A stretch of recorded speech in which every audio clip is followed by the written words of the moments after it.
Alo. Yok Mart'ın 12'sinde Ben bir hemen bağırdı bu zaman böyle.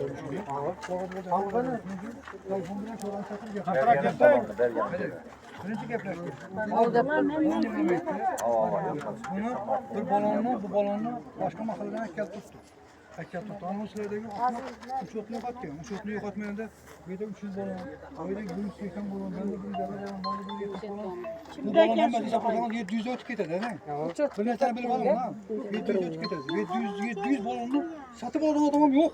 Ama klientim yok 700 balon satıp alan. Şimdi ben içtim. Bu balon uçotunu yok atıyor. Bir kilo bile uçotunu yok atacağım. Uçotu yok. Hadi. Şimdi eğer 700 balonunu ben şu maşın bunun yanına 176 lira dedi. Maş 176 maşınını bu 25'inde bir reis, 26'sında 2 reis. Hadi 18'inde bir reis kadar. Bu gaz boyunca eğer kaysana göstersen okul bilemem dedin gel yemeğini gösterme. Hadi gösterme. Departmanı demek bu. Götürüp maşını var mı alandan. Fakat çıkım etmeyin.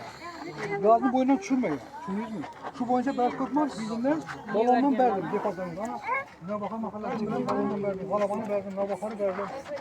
Sizin eşit olduk bize. Eşit oluyor. Kısa eşit olmadı mı da? Eşit olmadı mı da? Hadi eşittim ben. Şu boyunca verdim. Eğer de bu balayı 700 balondan sattı da ben işanlarımda. Bir adam şu baladan ben 300 bin tane bir balon satıp aldım da açar. Bir adam açar 700 adamın içinde 700 balon sattı buraya. En sattı deseniz. Buraya bir adam açar ben aldım şunlar. Şu balonu 300 bin zaman. Ya 400 bin zaman, 200 bin zaman. Dedim bunun adam bir yerden yok. Aldım ne adam. Bu bala uçotluyor kaçıyor. O balada uçot alıkladı. Önüne koyadı. Balonu kaçan koyadı topla. Yedik sana.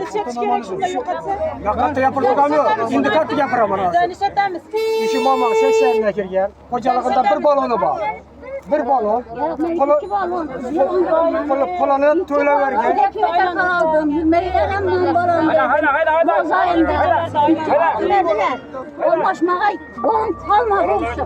Hacı yüzde balon var mı? Yok. Yok öyle bir ikisinden ben korktum. Hiç getirgen bomba. Ben işlemem. Bizim mamam mı nentek? 2 aydan beri balon yok. Uçakta. Sen niçin tanıyacaksın? Ne diyorsun bir balon? Taşırsanız biz öyle demiş gerek. Cemilek'te gelir. Cemilek'te gelir. Şimdi demeyin. Hiç taşırsan